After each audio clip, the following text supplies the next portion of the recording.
everyone. Welcome back to the Safe Room. I am your host, John Williams, the president here, back with another episode. It's a beautiful day.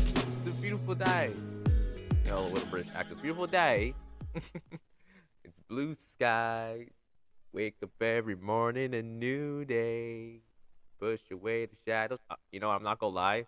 I think that's a jingle from a coffee commercial that I watched when I was a kid. I forgot where it was from, but man, oh man, that song was stuck in my head, and like I sing it every single time. It's a beautiful day. But look, we're here back at the safe room. Your boy's back with another episode, and man, I'm really excited to have this conversation. And I know this is probably a conversation that I wouldn't say that kind of do its course or not as intriguing, but something I want to get off my chest because it's something that's been on the back of my mind for a while.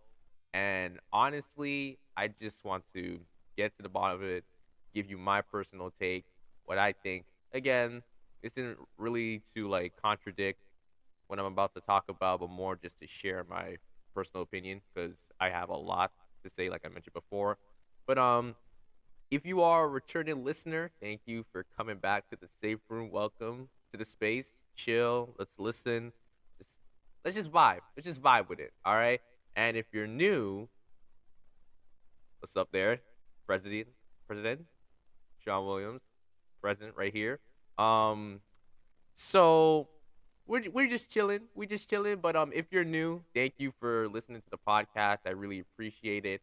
And again, you can follow me on Instagram at the Safe Room Official for any updates, announcements, new posts. I'm always dropping episodes every Friday at noon. So, I mean, listen, I think the verdict is you gotta be following me. I'm always on the go. I'm doing outside stuff as well. So, like, listen, your boy's busy. I'm always busy, right? So, it's crazy. It's crazy. So, today's topic, the Ontario election, 2022 Ontario election. I have a lot to say about this. That's one topic. We're also going to talk about Kendrick Lamar's new album. Now, as of recording this is a Thursday, so when this drops tomorrow, the album will already be out. So please take it as if, you were listening to the episode the day prior. Just take what I have to say. If whatever I say comes true, cool. If it doesn't come true, ignore that. All right, ignore that. But yeah, we're gonna talk about Kendrick's album. What do I think? First, I might give you my take on music this year so far, because I know I haven't been as engaged with music, so I'm gonna try to get back into the swing of things. So hopefully we can start doing that consistently as well. But I've done enough intro and talking. Let me get into it now. So the Ontario 22 election. So let me just give you guys some context on what's actually happening. I know you're probably thinking, wait, there's another election? What? It's crazy to think that it was just probably less than a year ago. We were sitting at home wondering who's going to be the prime minister and everything like that. That was a whole mood. And it's still in the pandemic time as well. So like, oh my gosh. But yes, the election this year is going to take place on June 2nd, 2022. And I'm pretty sure you're very aware of the running parties. So you have the Conservative Party, obviously, with Doug Ford at the helm. He's the current premier, but obviously his position's up in status. And then, the NDP, the New Democratic Party, with Andrea Horwath. She's been there for like almost a decade now. So definitely the veteran of the top three candidates.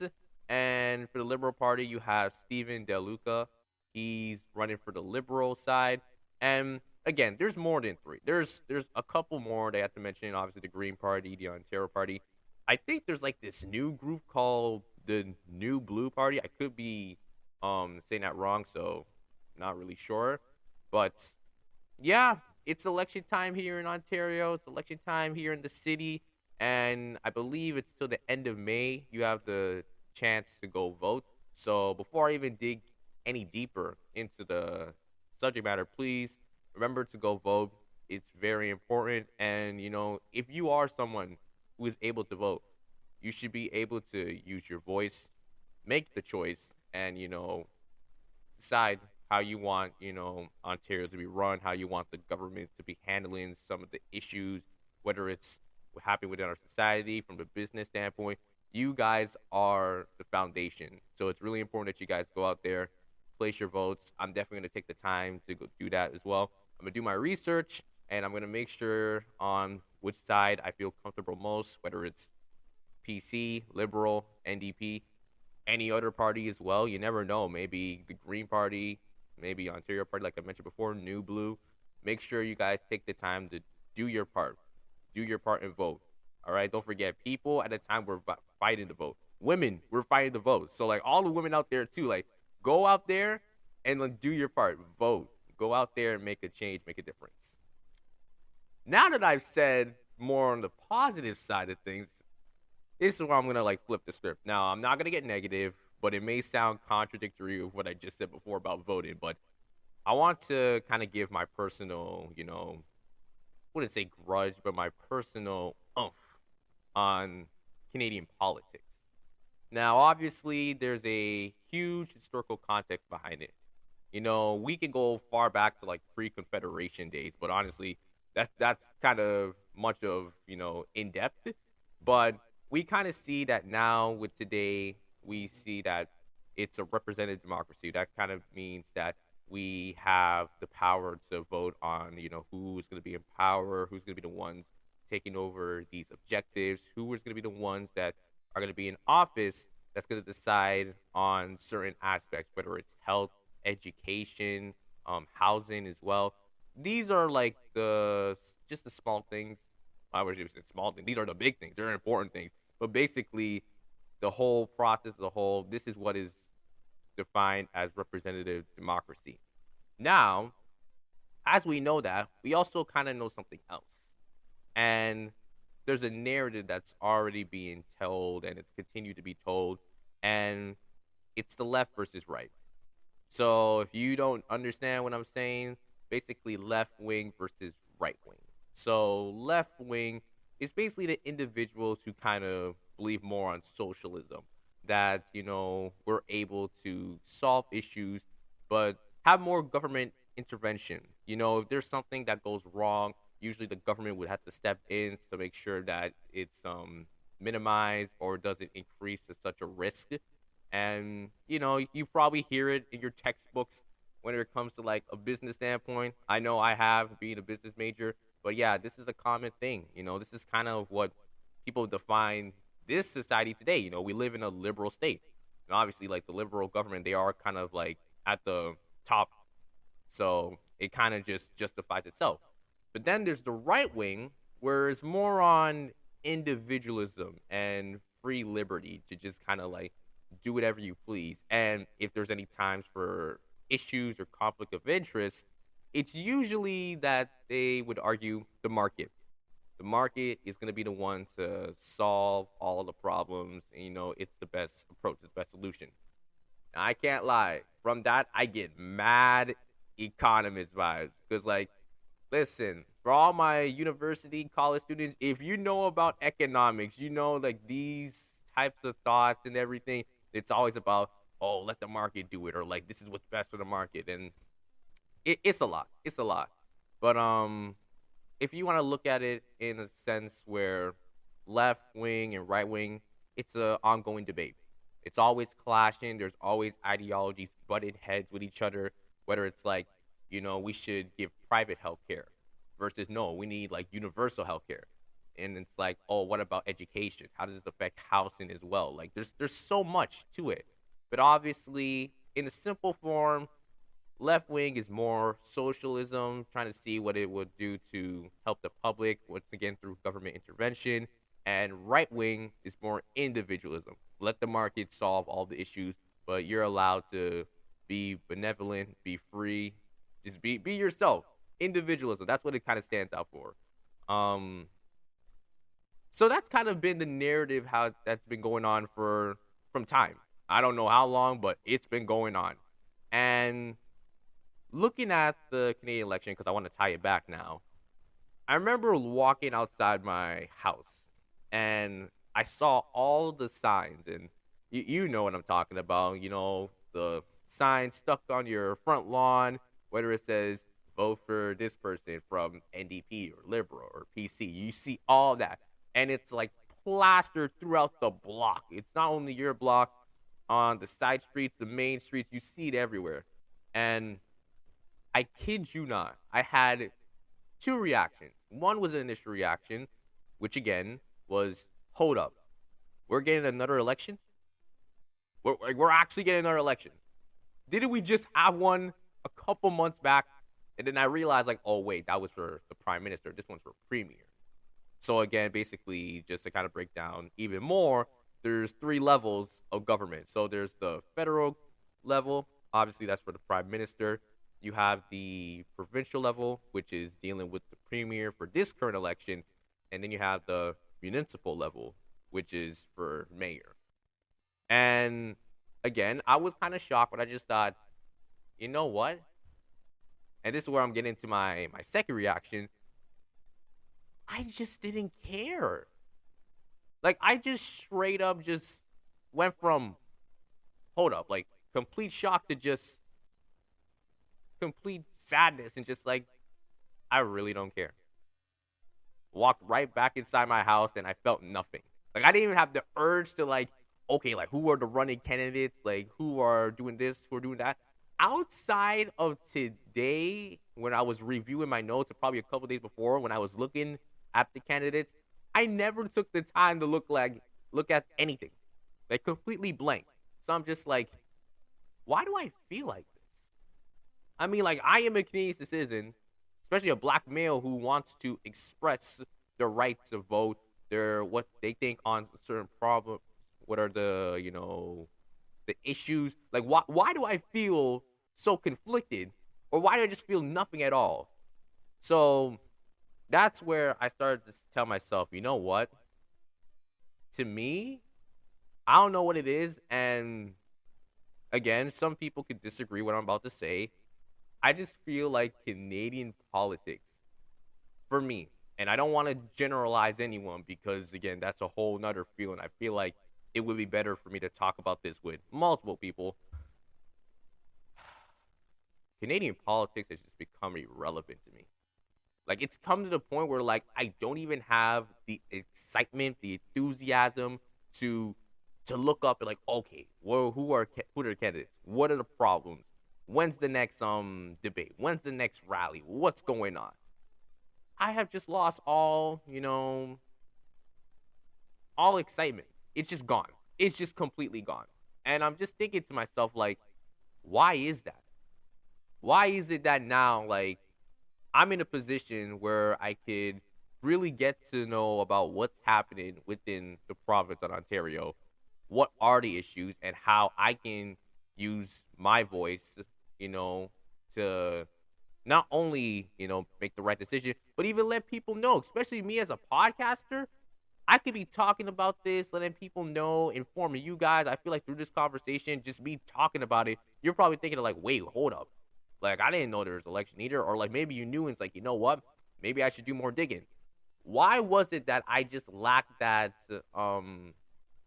energy to just do anything related in terms of like searching up what's going on with the election?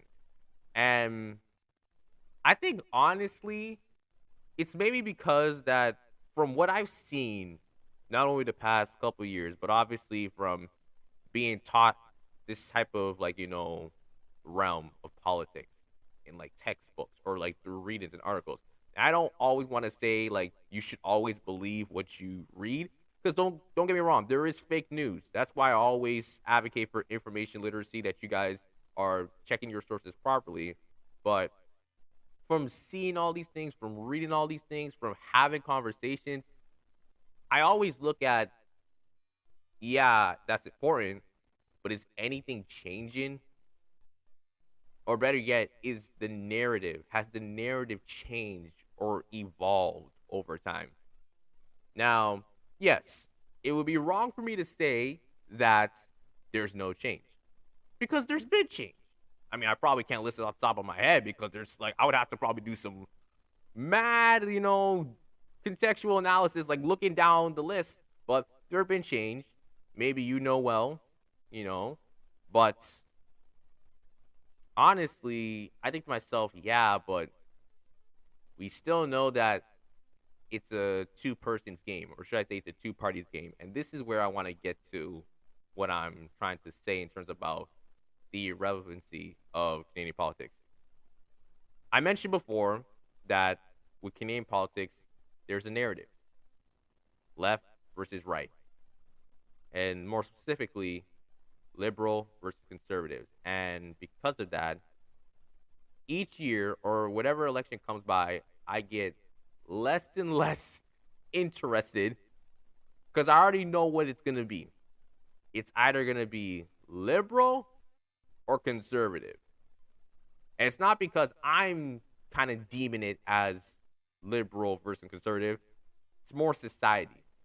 We've kind of made the decision. We haven't known, and we really don't know that we're doing this, but we've kind of made the decision that it's liberal versus conservative. Any other party should not be any concern to us. Don't get me wrong, NDP does get their love, appreciation. Heck, when Jamit Singh was running for prime minister, a lot of people were like, let's get this guy in there. Like, he has a lot of promises and we want a change. And I think that was really pushing the momentum for the new Democratic Party. They wanted to see something different. No one wanted to see the liberals again. No one wanted to see the conservatives because for them, their situation would be worse. And a lot of people were thinking situational in terms of like, how does this affect me? Rather in a bigger landscape, like, okay, how does this affect all of us? And like, listen, there's no shame. There's no shame. There were some times I looked at some promises that a candidate made and I just thought like, yeah, but that might affect my bag. Still, I'm not gonna lie. Like, or dang, like I may not be able to do this, or like I might have limits to that. And again, it's totally fine to say that it affects you, but at the same time, it's not just you. You're not the only one living in society. Not to be harsh. Everyone else has to get through. In fact, there's probably people worse than you who already have like these limitations because the government hasn't done a better job to address problems that are facing those individuals or those populations. We talk about indigenous people. They're going through it rough. Whether it's finding fresh land, fresh water, resources, truth and accountability, truth and reconciliation, all that. They're still looking for that after all these years. So they are in a even lower plateau where the government is not really putting enough work or enough attention to address this. So, yeah, I thought to myself, at this point, it's liberal conservative. One of the two. It's more of like pick your poison. Because listen, I don't really support the conservatives that much, but I can't say that I'm all handy dandy with the liberals either. It's more the fact like, okay, it's about in the next period, how much change can we get? Because regardless of who's in power, you're going to see the propaganda, you're going to see the controversy, and you're just going to see the same written story that's been played out for centuries when it comes to Canada and Canadian politics.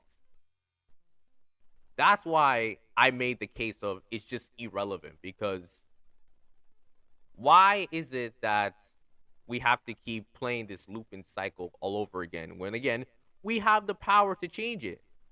And again, I don't want to question anyone's morality, but it's still shocking to me that we're still struggling to get new leadership or new people, new bodies into places. You know, if I could even bring it back to just the community realm. We all talk about we want a seat at the table. You know, we always fight and we advocate saying that you need to address this or you're not doing a better job talking about that. And because of it, you know, we always have to do twice as hard just to get half the message across. And then, like, you know, maybe once in a while we get a win. It's like, okay, cool. But the narrative hasn't shifted. It wasn't, you know, morphed into something different. It's just kind of more of like, add this little detail there. All right, then we get back on track. And that's why that's how I feel like with the politics in Canada. I just feel like if it really isn't something that is so monumental, so shifting, like a paradigm shift in terms of politics and leadership, then it's like, what's to expect? And then, you're looking at parties like the NDP, who have been there from a while. They've been there for a while. They are not new. They have had a long span, probably not longer than the liberals and conservatives, but a long span. I can't recall off the top of my head they once had majority government. Not once. And I'm not even sure if they had like minority or like second to, the leading party. I'm not sure. Like I said, I can't tell you that I'm an expert in politics either, but like again, it's not that mentioned for the NDP when it comes to politics. I think the last time the NDP really got recognition, in my opinion, was when Jack Layton, God rest his soul, when he was there, like a lot of people were like behind the NDP. They were. And just after that, it just kind of withered away. And listen, no knock on Andrea Horvath, but a lot of people don't really get behind her either. So it's not. It just doesn't help. Like I feel Jameet Singh is like really the only one that's like, yeah, like we want to see him like something different. And obviously, there's like specific populations that cater to more of Jameet and his race and ethnicity that wants to see him there as well. So overall, the reason why I just think it's irrelevant, not because like I don't care, is just I feel us as a people, we're failing to realize that, it's the same story told over and over again. And I'm not saying that the minute you put NDP in there, the sun is going to be shining, rainbows are coming out, and everyone's living in a utopian society. No, I'm not saying that either. But sometimes when we notice that something's just not working, but you keep believing in it, it's called insanity. When you think you're going to keep doing the same thing and expect a different result, it's insanity. How long are we going to sit here and tell ourselves, you know what? Yeah, if this doesn't work, we're just going to go back to option A. And if that don't work, okay, we'll go back to option B. We'll give them some time, and then maybe we'll go back to option A. But then again, option B did do this and that. We'll keep it at option B. And then the year after that, yeah, then we'll do option A. And there's just so much other routes you can do. And let's not forget, it's not like there's one party who's fully operating everything. No. It's all the political parties. They're still working in conjunction to make sure that the issues, whether it's in Toronto, Ontario, whatever province, and in Canada, are being resolved to its fullest capabilities. So it's not like, for example, if the Liberal won, it's like all the seats belong to Liberal. No Conservatives, no NDP for 4 years or for how long the terms are, the periods are in Canada. No, it doesn't work like that. So it still boggles my mind that we're still in this black hole of just like abyss where we're just like, yo, we're getting sucked in every single time thinking, oh, you know what? Now we're going to see change. This is going to be where we see a difference. And nothing happens. Nothing happens. So it's just a lot to take in. And to me, again, I'm still going to go out, still going to vote. And that's why I said it may sound like I'm contradicting myself. No, I wanted to be very honest, because if I feel like if I didn't say it, then no one would. The cold, hard truth is that we've been reliving the same story over and over again with the liberals, conservatives, playing back and forth, hot potato. And it doesn't seem like we're going to see anything different. I'm sorry. But obviously, you're probably wondering, okay, Sean, well, what are some of the things you have to consider when it comes to this narrative between, liberals and conservatives, and like they're the only ones being, vocal, when it comes to election time and politics in general? Well, I think honestly, again, like I mentioned before, the choice is kind of already made for us. And also, there are so many parties. Like, again, like there's some that are very noticeable: PC, Liberal, NDP, Green Party.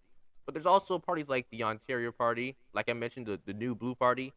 I think I saw the New Blue Party somewhere when I was driving. I wasn't driving. I was like around Woodbridge. Like I saw a sign and I thought to myself, wait a minute, this is a new party? Like I was completely confused. And it was. So again, all these new political parties are being, introduced, and we don't know what they do, who they are, what they represent. So I find it funny. I find it so funny. So I feel like, why is there so much political parties? Like, is that just a thing? Is that like anyone can be a political party, or is it just, I don't know, to create that level of competition? Is it supposed to pose a threat to those top political economies like PC and the liberals? I don't know. Like, you look at the states, and this is where I want to get into the comparisons between America and Canada in politics. When you look at the states, you have the Democratic Party and the Republican Party. They look at Canada, there's like triple the parties. And I'm thinking to myself, why is that? Like, did they ever thought if they just keep it at a minimum that people will pay more attention to those parties, look at their platforms, look at the promises that they have, and then, do a proper critical analysis rather than just, yeah, we're going to slap the deck with 20 political parties and you don't even know 3/4 of them. It's like, bruh, how you expect me to go over 20 parties? I don't have all the time. Listen, I'm working. I have stuff to do. Listen, time is everything. You got to manage it. So I feel like the parties, all that can also be an indicator where people, and to me specifically, because again, I want to keep this centered around me. I don't want to like generalize. It's just, it's too much. Too much. Even last year for Prime Minister, like going after like all the parties and everything. Like I even had like stuff where it tied into like academics. Doing that, it was just like, bro, I was tiresome. I'm just like, wait. So this party wants to do this, but then this party wants to do the same thing, but just alter it. But then this same party also wants to do something similar to the other party, but then the other party there disagrees with both these parties, and then they want to do this. And instead, the fifth party has nothing even relatable to those four parties and wants to do this, which is absolutely a contradiction. My brain, ladies and gentlemen, is hurting. It's being tossed around in my head. So honestly, stuff like that, when you have too much of everything, it just becomes overload. And then, like, the quality's gone. I know we all hear the saying, quality over quantity. What I'm saying is that we mostly put a lot of attention on the liberals, conservatives, and the NDP. Just let it be. Or better yet, why don't you have coalition? If you still want to have, like, the Green Party, and okay, fine, but maybe they're part of, like, the NDP, like a subgroup. Something like that. Again, like, what I'm saying may not even be valid information. But again, if you're going to have all these political parties, I think all of them should really get a chance to shine, or to at least have a big enough platform to say what they need to say. Don't get it wrong. Like, you're fine to have all these parties. But maybe sometimes there are political parties that are for specific regions. Like, don't forget. And this kind of ties into my next point, When we look at, the amount of seats in Parliament and everything like that, yes, the news kind of, like, puts a special spotlight on, Doug Ford, Horvath, DeLuca, like, who's going to win between there. Don't forget, there are people who are supposed to represent different areas. They have a seat there. They're a member of parliament for a specific area, whether it's like York region or Woodbridge or Vaughan or this and that, Ajax, like you name it. So it's there. Because think about it. Usually when you're passing down your community or down the street, you won't always see a Doug Ford PC sign. You won't see an Andrea Horvath sign. You won't see a Stephen DeLuca sign. No. You're going to see a random name and you're asking yourself, who the heck is that? Who I don't know this person. So That's one thing people don't realize. It's more than just, oh, like the leaders of their own party. It's like, no, everyone else is trying to get in within their own district. And it plays a huge role. And you know what I do sometimes? Like, or not what I do, but what I've seen is that some people may even just like vote for a party and they're thinking like, oh yeah, they're gonna run everything. Like they're gonna run everything. And then they realize like, no, bro, like there's specific people for specific districts. So then the person who they voted as like, the lead-in party, like the leader for the lead-in party, they're thinking, oh, they're gonna be there in my district. And no, it's someone completely different. And then they're upset. It's like, oh my God, like, why was that the case? Why didn't no one let me know that? They put all the signs there. That had to mean something, did it not? So, again, I feel like all those people there, it just makes it even more confusing. And better yet, just to even go deeper into context, I don't see none of these people showing up at my doorstep until it's election time. Let's keep it a buck. Like, when you see all these signs about vote for me, vote for this, for election, do you see any of these people showing up a month ago, 2 months ago, pleading their case? Do you see people showing up at your doorstep? Maybe some, but most of the time, it's just there to make sure that, oh, you vote for me and you make sure that this party wins. But it's like, I don't know you. I don't know what you can promise. And most importantly, it's kind of wasting my time because I may not be aware. Maybe I want to ask questions. So I personally think that all that tied together, it just adds for more I just don't care. Because if you weren't there before and now you're coming to me just because, it's election time, so, make sure you vote for me. And vote for me is a vote for this party. It's just like, bro, what's your name? What's your name? Bro, I'm not even joking. What's your name? So I feel like that also is another reason why I've just kind of fell away from just Canadian politics. It's just like, dude, at the end of the day, like, let's say, I vote for one party and, like, sure, they win, but maybe the person who I didn't want to win in this district does win. Does it matter? Does it matter anymore? It kind of doesn't. And again, I don't want people to believe that, you shouldn't vote because of that, because it's still important. But I would say those who are running those districts should do a better job trying to connect with the community. Like, let them know. Again, you don't have to go door by door every single day, but some other line of communication, an email, something, or like, I don't know. And don't tell me like how they're gonna do by email. This is the government we're talking about. They could send you an email, or like they have your stuff already docked down and you don't know it. Or probably you do know it. So I know they can send me an email. So stuff like that. Stuff like that. And then another thing too, well, I just think the whole spectrum of Canadian politics just, to me, it's become so irrelevant. The promises. If you don't know what I'm talking about the promises that are from these platforms, from the political parties. Oh my God. Like, this irks my skin. Like, if someone wants to do something with me, whether it's a collaboration or anything, like, if you want to work with me and you give me the most basic, generic objective without no context, without explaining it, like next steps, I'm going to slap you. Listen, I don't promote violence here, but listen, bro, you're about to get a decade. Because, come on, man. How can we move on if you're not able to tell me what is step B, step C, step D? You didn't even tell me step A yet. You just gave me like step minus Z. Something, some else, some other shit. And like, it upsets me.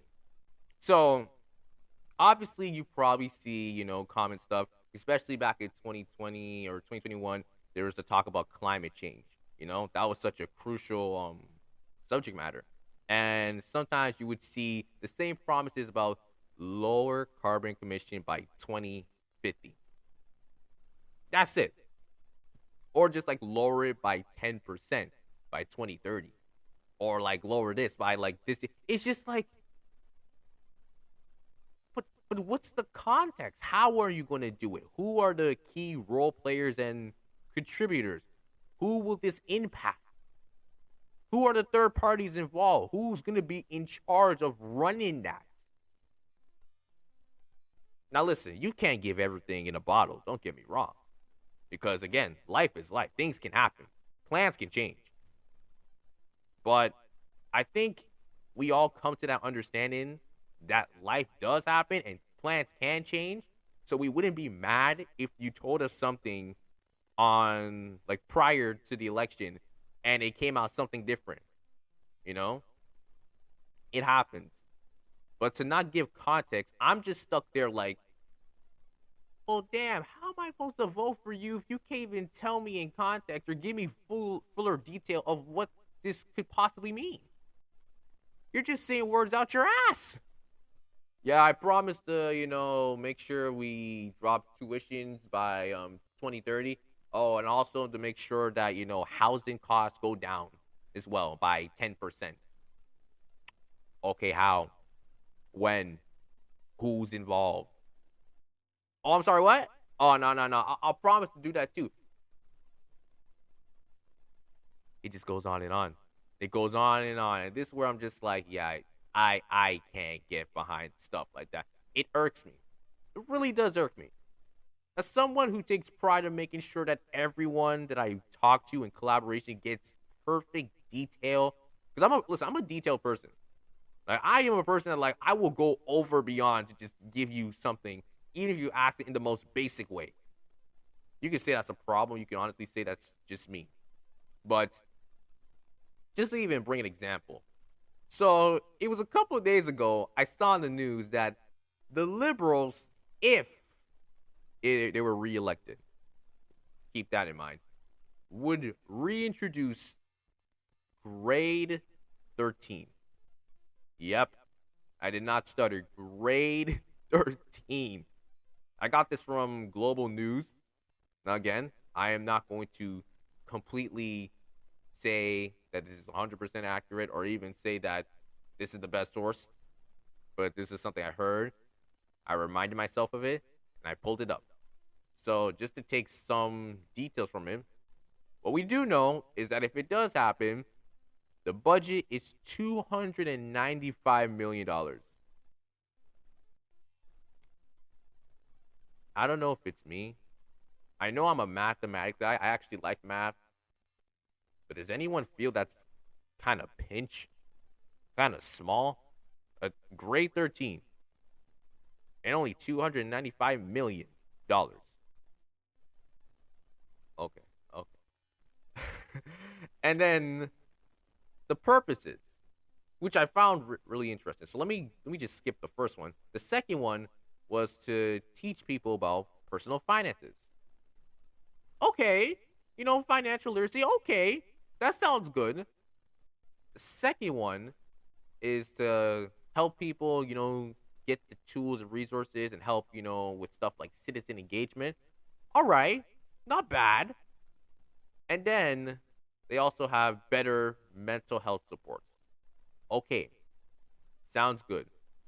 But I know there's something to it.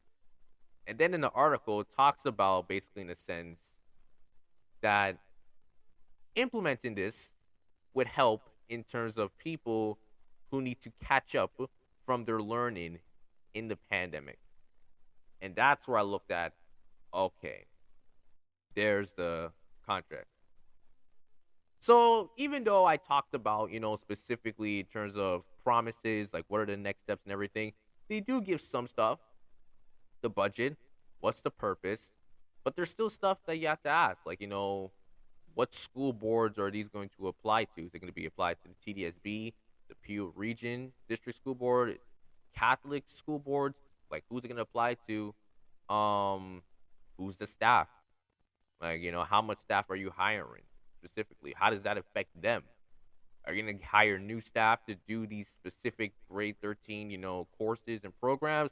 Or are going to be the same people who are already administering schools? How is that going to work?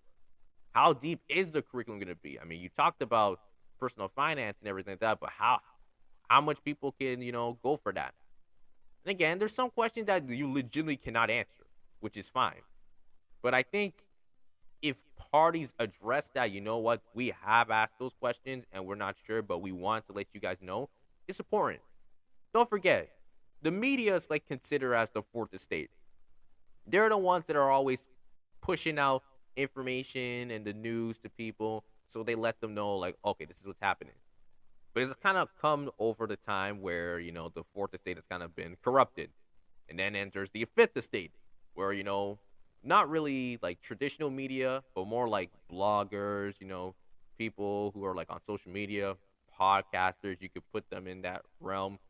They're the ones now holding these traditional media outlets accountable, making sure the information is right. So it's kind of changed over the years, or there's been new estates been introduced. But I thought to myself, okay, the idea's not bad. Like, I don't hate it, but I'm thinking to myself, what about the student? What about the students who feel like, you know what? Honestly, I hear what you're saying, but maybe I just don't feel comfortable doing one more year in terms of like school and learning. And it is optional. They do mention in the article it's optional. So I'm assuming if you are in grade 12 and you want to graduate, you don't have to do grade 13. Maybe they feel like, you know what? Maybe I just don't want to do another year. And again, it is optional, which is fine. And again, I don't think if you're in grade 12, you don't have to do it again. But I thought to myself, okay, cool, but can there be a better approach? Can there be some other way where, you could implement some parts of it into the existing curriculum right now? Like, can you do that? Because I can understand, listen, from my times back in high school, for all the people who are listening, if you went to Downview Secondary School, you already know what's up. The hallways were anything but quiet. You would see people in the hallways everywhere you turn. It was a common thing. All right? When I went to visit my old high school, empty. Like, people were actually in class. And I was just like, what the heck? This can't be my old high school. This can't be. It was shocking. Yet, a lot of people still tell me that, like, oh, students aren't really engaging. They're not really learning anything substantial. The material's still hard for them. And I'm like, I don't understand. Like, the problem for us is that they needed to get us in class in period. Like, we were just avoiding it. And now people are in class, but they're still not learning anything. And even a couple years ago, they dropped streaming courses. So basically, they took away courses that were labeled as academic, applied, removed, all of that. Still, nothing's happening. And you think to yourself, okay, well, what's the problem still? We took away all these limitations. Sometimes it's about how the material's taught and if the environment is an open environment for students. A lot of the times, I ain't gonna lie, sit in the classroom, it was the same textbook right on the board, chalk and all that nonsense. There was barely times where there was like open conversation.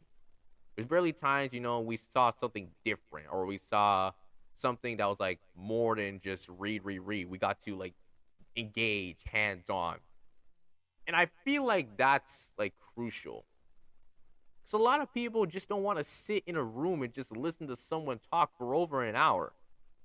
What justice does that do? What are they learning?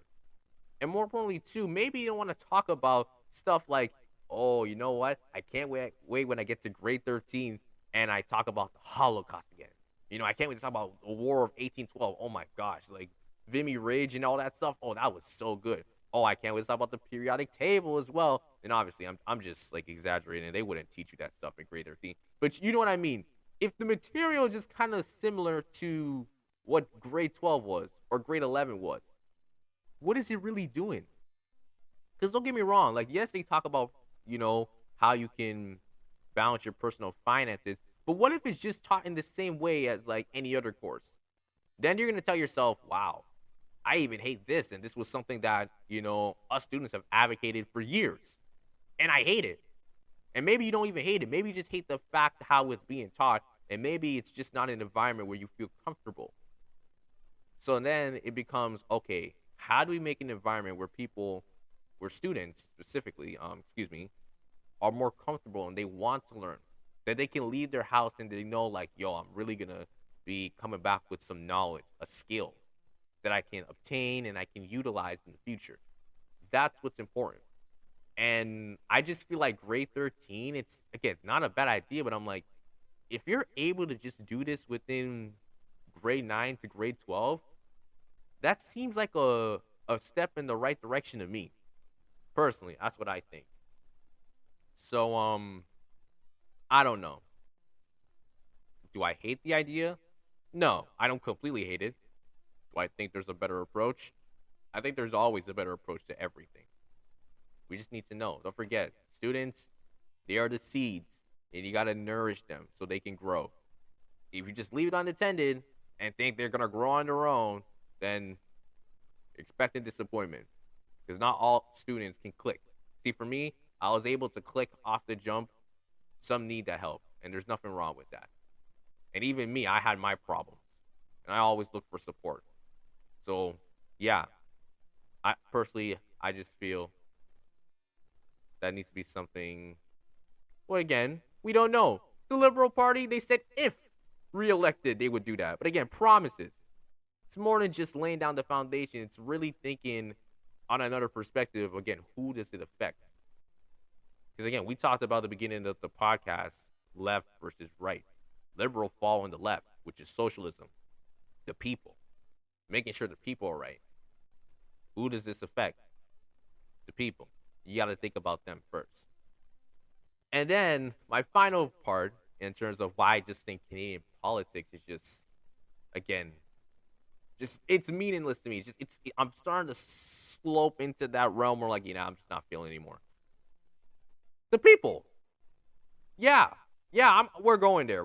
The people. Because, let's be honest, I'm going to throw myself in the hat too.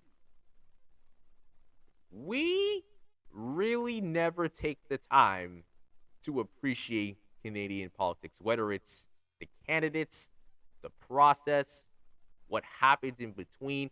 We don't. We are much quicker, and I'm going to say this very honestly. We are much quicker to figure out what two candidates going for the presidency of the United States of America in 2020 and what Twitter memes are popping at the time than to know what's happening in Canada in 2022 in terms of politics. It's true. It's true. I was one of those people. We're more focused on that. And it's sad because it's like we're in Canada. We should be caring about our own politics. But we don't. And you ask yourself, like, yo, why am I here, like, so fixated on Trump and Biden back in 2020 when honestly, like, this has nothing to do with me? Yes, we're neighbors to the U.S., but that's their election. We have our election. Yet I really am not taking the time to sit down for a 3-hour debate for prime ministers. I'm not. I don't care. And more importantly, when we do sit down, we're looking for the most drama. We're trying to see, like, oh, yo, which one's about to get more heated? What candidate's about to get in a fight or an argument? It's just like, what has become from us? I feel like my morale, just saying, is kind of being questioned. I'm like, yo, am I really thinking like this? Like, bro, this is crazy. So the people, including myself, I feel like we kind of make it in a sense where we don't give that much care. And whether it's like just random individuals who have the chance to vote or those who can actually provide the information. I can go back to the educational system. Teachers. The only time anything in terms of the election was mentioned was probably when you heard on the PA, attention students, you can now head down to the cafeteria and place your votes for the provincial election. How many times did that happen to you back in high school? I lost count. I lost count on my end. I'm being dead honest. So, like, nothing like that is mentioned. Again, not even, like, stuff happening in real life is barely mentioned into the classroom for actual discussions. It's true. I feel like the only way I was able to get conversation from this was I was in university. Every time before we started class, maybe if there wasn't enough people in Zoom. By the way, guys, this was still in the Zoom University era, so it was dreadful. Maybe sometime before the class started, I was talking with my professor, my TA, my classmates about like, oh, yo, did you hear about the debate? That's the only time. That's it. And sometimes again, like we don't have those conversations, or no one is really pushing out the information like that, where people can be like, oh, you know what? This is really important. Maybe I should really take the time to look at what's happening, make the right decision. No, there's different groups of people. There's people who just don't take the time and they just don't care.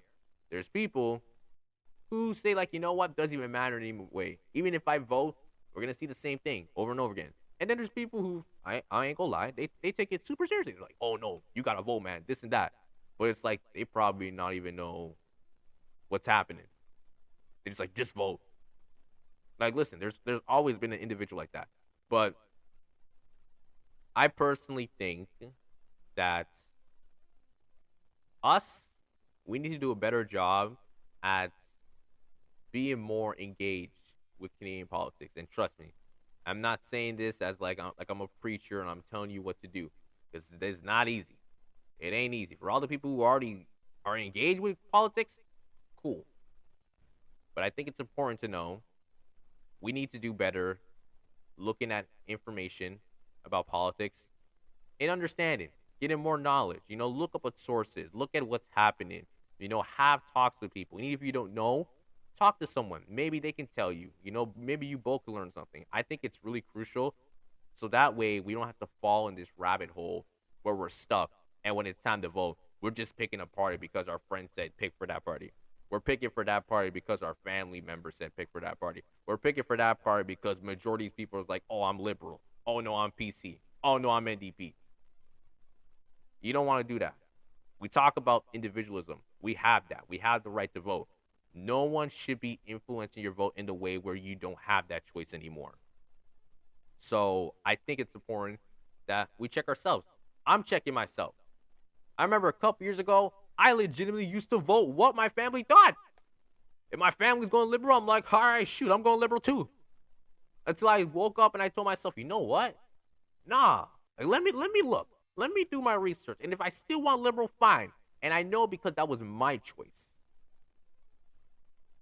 Like I said, like what I said at the beginning was going to sound contradictory in the sense of like left and right and how it is a two-person race. It's still a two-person race. And, we may just be the case of that because we honestly may believe in ourselves that, you know what, I pick for the side.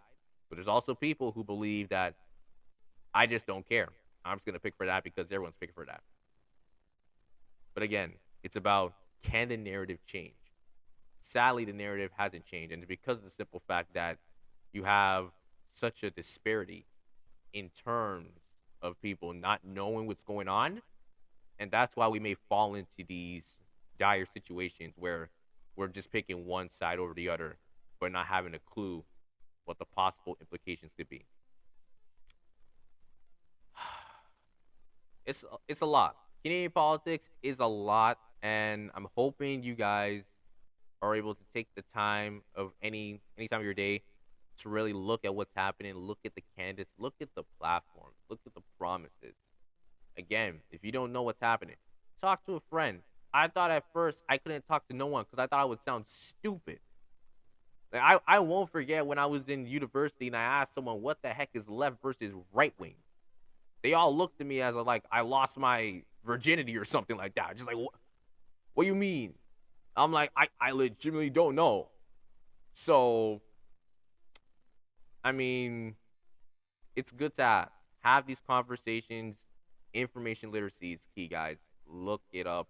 Look at your sources. Make sure you're getting accurate information because we live in a world of fake news and propaganda. It's true. So definitely take the time to do that. Switching gears a bit. Let's talk some music, guys. So, if you don't know, Kendrick Lamar, as of this recording, which I mentioned before, started today on Thursday, is dropping his album tomorrow. Mr. Morale and the Big Steppers. Now, I'm excited. I feel if you're a K Dot fan, you're over the moon excited. I'm pretty sure you even cleared a time of your schedule tomorrow just to listen to this. You're probably waiting until it hits midnight and you're going to listen to this. So that's cool. I like Kendrick Lamar. I think he's one of the best rappers in this generation right now, easily. He has such a way with words. He is a storyteller. This man understands the appreciation of conscious hip hop, and I'm really excited. His journey, and I just want to keep it between 2017 to 2022. Man's been silent. The man has been quiet. He's been doing his own thing. The last time we heard any discography in terms of an album from him was Damn.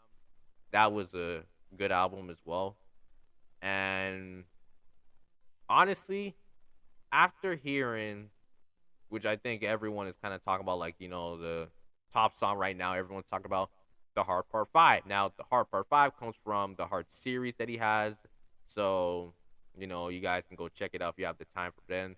And the song itself, it speaks volumes. You hear the beginning of the track, how he says, I realize that life is perspective, and my perspective may differ from yours.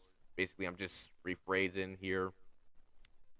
And for him to go off on the culture, because that's what he basically does. He goes off on the culture. He goes on this whole rant, and in a way, it still sounds so stoic and poetic, and it makes people think. And that's the thing about Kendrick's music. He makes you think. It's real. It's not sugar-coated, and it's not meant to make it seem that I'm doing this because I'm trying to get a hit or I'm trying to get in the Billboard. Heck, nothing about the Heart series was Kendrick's intention about, I'm going to make a hit. No, it's coming from the heart. No pun intended. So it was such a good song. And to see, obviously, the different faces that were represented in that video. O.J. Simpson, Kanye West, Jussie Smollett. You have Will Smith, Kobe Bryant, and Nipsey Hussle.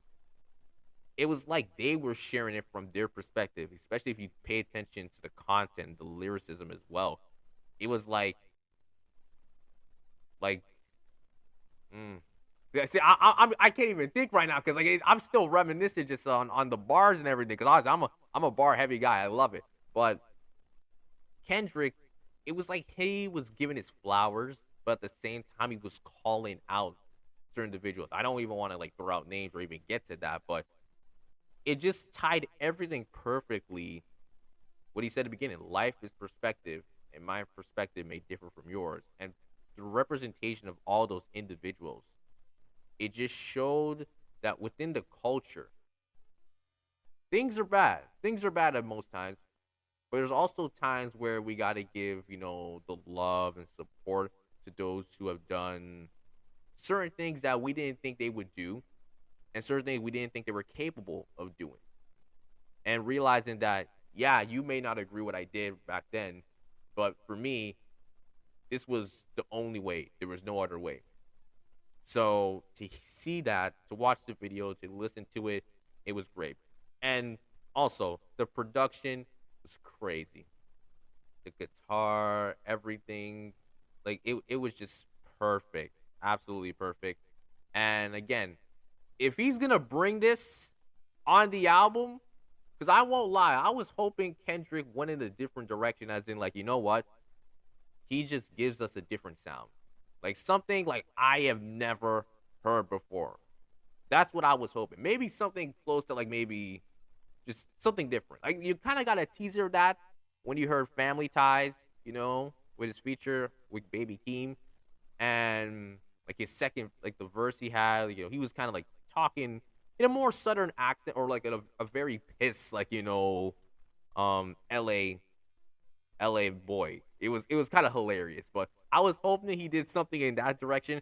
But listen, if he about to give me this type of classic music and all that stuff with the band and everything, because when I hear Mr. Morale and the Big Steppers, I think band. I think live band, and obviously live band music is so much better. I'm not roasting or ripping any music here today, but listen, if you hear live band music, whether it's on the track or in person, Come on, man. You can't top it. You can't top it. So if that's the direction he's going, I ain't mad. And if he's gonna be very conscious, if he's gonna speak real truth, I'm okay with that too. So I'm excited. What I do want to get into is the album cover because oh boy, I got questions. I got questions. So if you notice the album cover, it's him in a room with a girl, two children, and I think the one thing that stood to me immediately was a crown of thorns. Now, obviously, if you are not a Christian or you're not aware, Jesus, when he was crucified on the cross, he was wearing the crown of thorns. They put the crown of thorns on his head. So there's so much that can be represented from this. I thought to myself, well, is he kind of saying that he's Jesus in a way? And how, like, he died for us? I don't know. I wasn't thinking that. But then I also kind of laughed because I wait. Jesus, Kanye. I know one time in Family Ties, he did mention how, yeah, Kanye changed his life, but me, I'm still an old school Gemini. So I'm like, I don't know if that's a reference there. I don't know. Or maybe he could be just saying that, you know what, I'm like a savior to just this rap game, or just a savior to everyone that I've like had in communication with, that I've touched, my community itself, and people kind of look up to me as like, you're the one that's gonna get us out, and you're the one that's gonna be holding the flag at the end. It could be there, but I found it like, very interesting. Maybe some people found it a little bit offensive. To me, I just found it like as a very interesting, attention to detail. So that was cool. But again, I'm really excited for the album. In terms of possible features, I'm not gonna lie, seeing that crown of thorns, I started to contemplate: are we gonna get Kanye on this? Because I feel like, again, maybe I'm reaching. I feel like that one's a reach, but I feel like Kanye could show up. I'm definitely expecting Baby Keem. I would be shocked if Baby Keem did not show up on this album. Be shocked. Because Kendrick was on his album twice. And it was probably two of the best hits on there. Well, actually, I didn't like Range Brothers the more I listened to it, because it got annoying quickly. But you know what I'm saying. I could see SZA. SZA could possibly pop there. I would love, and I mean this, I would love if Tyler, the Creator, was on this. Oh my God. Either that or The Weeknd. That would be clutch. Or even FKA Twigs. Oh my goodness. Crazy. But we'll have to see. Hopefully, the album isn't trash. I doubt that. I think to call a Kendrick album trash is like a sin at this point. But we'll have to see. Listen, we'll have to see. But that's pretty much it. I didn't want to speak too much on it because, again, it is dropping tomorrow, and like I don't know what to expect. I just want to keep my expectations just simple, very simple. It's gonna be a good album. Can't wait to listen to it. But that's about it, guys. Thank you so much for listening. I hope the conversation about Canadian politics, maybe you found it to be intriguing. Maybe you felt that everything I said was completely inaccurate. And you probably are looking at me like a buffoon, like, Sean, you don't know what you're talking about. Sometimes you know what you're talking about. This one, you drop the ball. And hey, you know what? That's why we're here. Tell me about it. Let's talk about it. Let me know, when I post something on Instagram, let me know what you think, and we can open up. That's all I'm here about. I'm all here to have these conversations, just open up with you guys, just have fun with it. Again, like I mentioned at the beginning of the podcast, make sure you follow me on the Safe Room Official on Instagram. I'm going to try to be more on Twitter as well, so follow me at the Safe Room Pod at Twitter. Check out my website at thesaferoompodcast.com. I'm working on different things, different plans. Something in the future, maybe a newsletter, coming soon. Who knows? And again, I'm going to say, like I said it last week, if you guys don't know, I have a song called First Lady. It's on all streaming platforms available. And it's the theme song for the podcast, so make sure you go check it out. Again, I worked a lot of hard work on this, so make sure you go take a listen. Tell me what you think, man. Tell me if it's your type of style. I know it's not gonna be better than what Kendrick might drop, so I mean, just let a brother know. Let a brother know. Thank you guys so much for the support, for everything you just shown me and everything. It's good to be back. Like I mentioned, this is now 3 episodes in a row. So like, listen, well, once I hit 3 episodes, there ain't no stopping. And trust me, we got a good line of guests in the future coming up. So make sure to keep your eyes peeled for that. And like I said, I have an idea in mind. It's risky because it's not that I don't hate it. I just don't know if certain people will be down for it. You'll know in due time, but I'm gonna keep it.